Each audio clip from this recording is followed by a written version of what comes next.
World War III won't start with a flash over the Golden Gate Bridge. It starts with a quiet cargo manifest in the Port of Oakland. You have a choice. Do you keep assuming a smartphone can solve every physical shortage? Or do you look at the map and realize this metro is essentially a high-tech island? If you live in the Bay Area, you're sitting at the edge of a Pacific theater that's heating up. The systems keeping a family comfortable are far more fragile than the property values suggest. Here are 5 civilian impacts of a global conflict, ranked from the slow building pressure to the total daily life breakdown. The data assumes Pacific shipping is contested, and energy markets are in a tailspin following the recent exchange of strikes in the Middle East. If the Strait of Hormuz closes and the South China Sea becomes a no-go zone, the Bay Area's just-in-time lifestyle ends in a matter of days. Number 5. The Pacific Trade Ghost. This is the slow bleed of the knowledge economy. Most people think the Port of Oakland is just a place where cranes move metal boxes. In reality, it's the pulse of local daily inventory. When conflict spikes in the Pacific, insurance rates for massive container ships don't just go up, they become prohibitive. You see the signal in the just-in-time delivery model that every grocery store and hardware shop relies on. If the ships stop docking, the shelves don't just get thin, they get weird. You'll see plenty of high-end local wine, but try finding a replacement part for a burst pipe or a specific medical circuit. This is the reality of a global supply chain during a naval blockade. The hidden stabilizer here is the sheer amount of wealth in the region, which allows residents to outbid other cities for remaining stock. But the ugly vulnerability is that you can't eat equity. When the cost of imported goods jumps 30% overnight, small businesses don't just raise prices, they close. If you're there now, don't just stock food. Secure a 6-month supply of non-electric sanitation essentials, like heavy-duty waste bags and chemical treatments, because the logistics of waste management are the first to fail when trade stops. The better move is to secure this baseline while the port is still moving. This economic friction is painful, but it's nothing compared to what happens when the trade ghost forces the fuel bottleneck to happen even faster. Number 4. The refined fuel bottleneck. California is an energy island, and the Bay Area is its most isolated corner.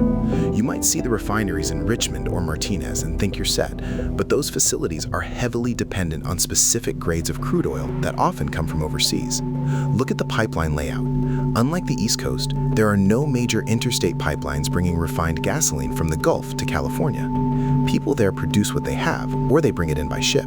When global tankers are redirected or lost to regional skirmishes, the Hormuz tax hits the Bay Area harder and faster than the Midwest.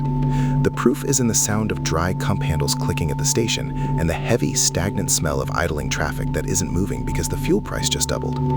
The hidden stabilizer is the high adoption of electric vehicles in the region. That might keep some families moving if the sun is shining.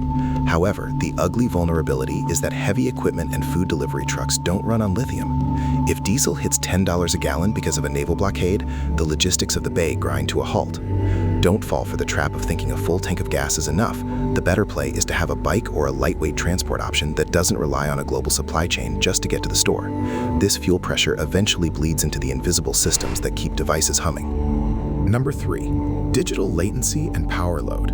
This metro is the brain of the digital world, making it a massive target for non-kinetic pressure.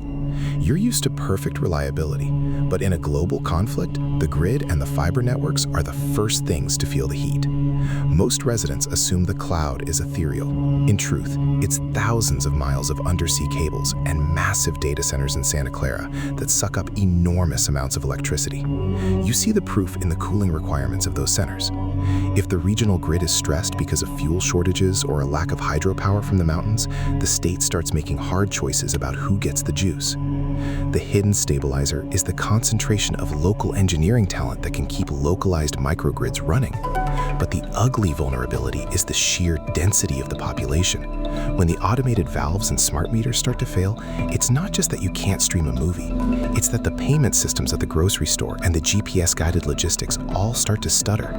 If you're stuck in this scenario, move critical communications to local-only options. Don't rely on a signal that has to travel through a vulnerable undersea cable. The safer call is to have a prearranged meeting point for your family that doesn't require a cell tower to find.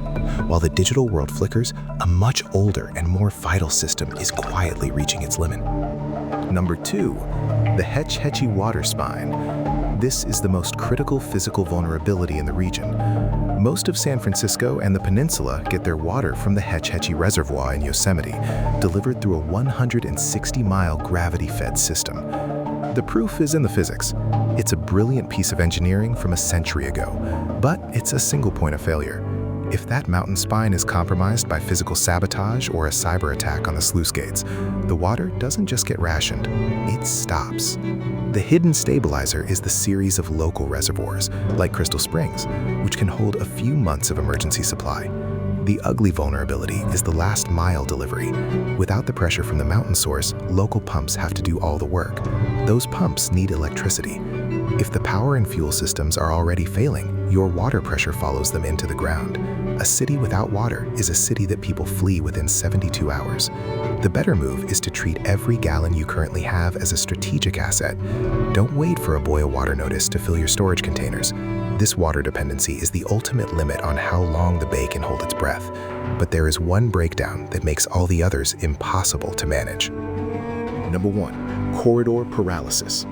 The Bay Area is a collection of peninsulas and valleys connected by a handful of bridges and narrow mountain passes. This is the bridge and tunnel trap. In a state of national emergency or active conflict, these choke points become the primary failure mode for every civilian. You see it every Friday at 5. One accident on the Bay Bridge or a stall in the Caldecott Tunnel backs up the entire region for miles. Now imagine that with 100,000 people trying to leave at once because the water is out and the power is down. The geography is the proof. There are only a few ways out of the San Francisco Peninsula and the East Bay Hills. The hidden stabilizer is the ferry system. It's resilient but has very low capacity. The ugly vulnerability is the bottleneck effect. Once a bridge is closed for security reasons or blocked by abandoned vehicles, the surrounding neighborhoods become isolated pockets. Imagine the sound of wind through silent cables on a dead bridge while the city behind you goes dark. Number 1 beats number 2 because of the physical constraint of movement. Water failure gives you a few days to think, but a gridlocked bridge removes your options in minutes. If the bridges fail, there is no help coming from the Central Valley, and there is no way for you to reach it. The better move is to decide your go or stay criteria long before the sirens start. If you wait until the news tells you to evacuate, you are already part of the gridlock. The proof of a prepared man is the ability to recognize the bottleneck before the net closes. Pause. Now look at the math. The Bay Area is a miracle of efficiency, but efficiency is the enemy of resilience. The things that make this place wealthy, like global trade and high-tech centralization, are the exact things that fail first when the world goes to war. Your homework tonight is a responsibility you owe to your family. As the one who checks the locks, you need to be the one with the plan. Look at a map of the Bay Area. Identify the 3 bridges or roads you rely on most. Now, find a way to get your family to safety without using any of them. If you can't, you aren't prepared. You're just lucky. If you want signal and a world full of noise, subscribe. What's the one choke point in your neighborhood that keeps you up at night? Let me know in the comments.